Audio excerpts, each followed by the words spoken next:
Business strategies are how companies get ahead. You've no doubt heard of selling cheap razors and pricier razor blades. They're selling weapons to both sides of a war. Well, this is the story of how England came up with a doozy of a strategy, addicting people to narcotics. This is origin stories of business. Strategically addictive drugs, a for-profit pandemic. The U.S. ban on alcohol and drugs spawned a line of famous smugglers and gangsters. Al Capone controlled alcohol in Chicago. Pablo Escobar, cocaine, worldwide. El Chapo was to drug smuggling what AliExpress is to cheap stuff from China. Then there's the mother of all drug dealers, literally, Britain's Queen Victoria. Let's back up. The year is 1588. Spain is the primary power in Europe, controlling world trade with their invincible armada. The Spanish king attacks England, who sinks pretty much every last ship in the armada. Now it's England's turn to pillage the world. That's Queen Elizabeth I, daughter of Henry VIII, the head chopper, a namesake of the current English Queen. Some rich men approached Queen Elizabeth I with an idea. They want to form a private business to pillage and steal from the whole world. She grants them a monopoly to trade spice between England and India because, let's face it, English food is awful. This led to mass misery, the spread of slavery, several wars, and at least one prominent revolution. Really, about the only good thing to come out of it is chicken tikka masala.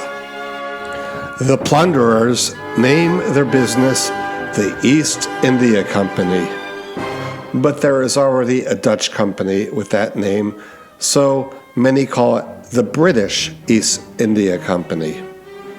They hire a bunch of mercenaries to sail to India and begin stealing and pillaging. The Indians fight back but lose. This begins a 400-year occupation, which is the reason almost everybody in India speaks English to this day. Getting back to those early years, the company expands from India to the American colonies. There are their normal horrible selves, and after a while, the American colonialists have a revolution. They toss the Brits and create the United States, which is a whole series of other videos, movies, PhD dissertations, and the show Hamilton, which is fantastic. Even gone, how influential was the East India Company? Remember their flag? They were that influential. After getting their butts kicked out of the US, the British needed trade elsewhere. So, like every American t-shirt manufacturer, they thought of China. The Chinese had silk, porcelain, and really good tea. Back home in England, the British fell in love with Chinese tea.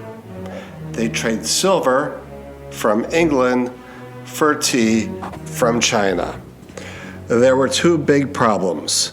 One, the British were kind of broke from losing the American colony war, and two, they didn't have anything else besides silver to trade, so all the silver in England was being sent to China.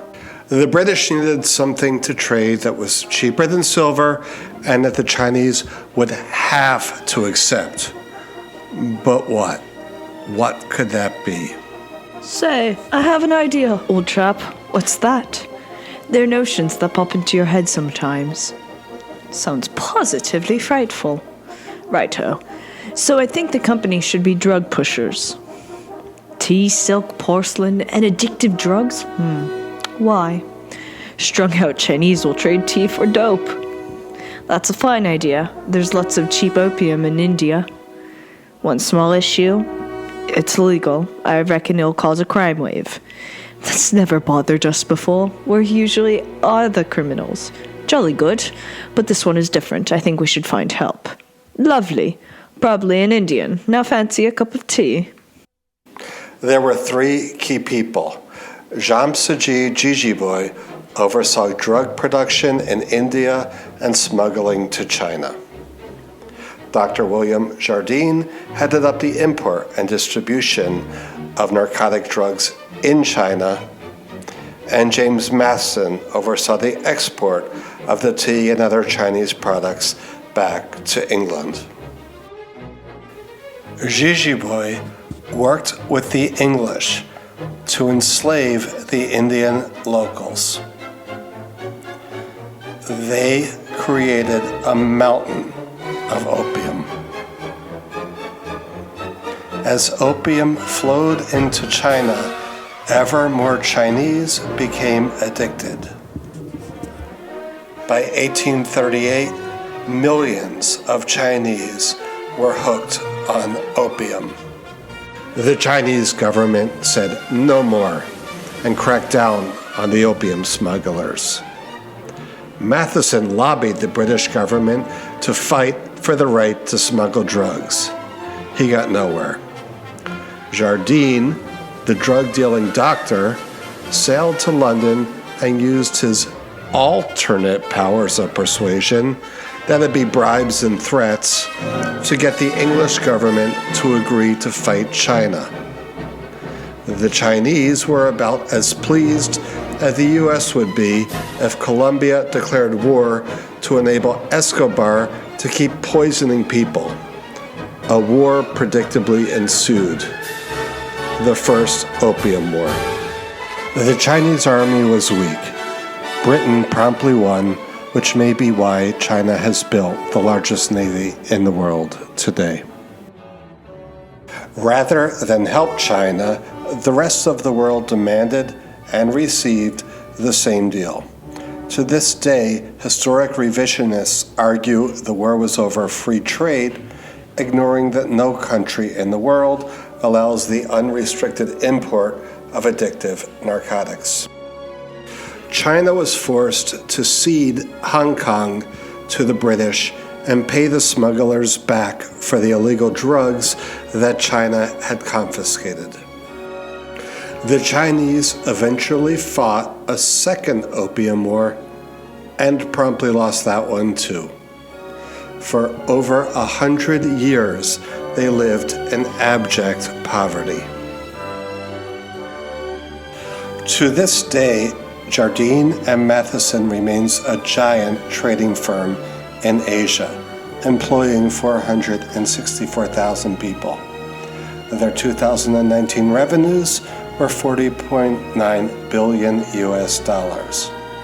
The firm has never expressed regret nor apologized. A portrait of Jardine and Jijiboy hangs in the Jardine and Matheson headquarters to this day.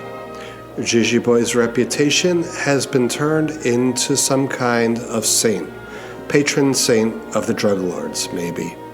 His image rehabilitation includes the history of his smuggling that addicted millions and initiated the opium wars, being entirely erased from the Wikipedia Opium War entry.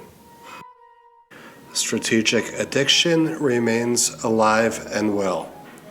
To this day, businesses purposefully create addictive products. They brag to investors and shareholders their products are addictive. Consultants are hired to increase the spread of addictive products even as the actual addicts suffer. Addictive products are rebranded as harmless fun, and addicts labeled as weak-minded. Few people recognize strategic addiction as a purposefully and carefully thought-out business model.